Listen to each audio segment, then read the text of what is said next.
Қарашаның 20-сында Қазақстанда кезектен тыс президент сайлауы өтеді. Барлық өңірлерде сайлау учаскелерін дайындау жүруде. Оған қоса үгіт-насихат жұмыстары да қызу қарқын алды. Белгілісі ел басқарамын деп үміттеніп отырған 6 адам бар. Оның ішінде қазіргі мемлекет басшысы да кезекті рет сайлауға қатысуда. Естеріңізге салайық, бұл сайлауда жеңіске жеткен президент тек 7 жыл ғана ел басқара алады және одан кейін сайлауға қатыса алмайды. Сөйтіп мемлекет басында бір ғана мерзім отыра алады. Ал екібастұздықтар бұл сайлау туралы не біледі және дауыс беруге қатыса ма? Ол жөнінде сауалнамада өткіздік.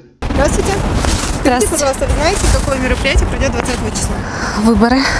Біздің отбасыда жұбайым екеуміз дауыс береміз және сайлауларға әрдайым қатысып келеміз. Бұл жолда солай белсенді боламыз деп ойлаймын.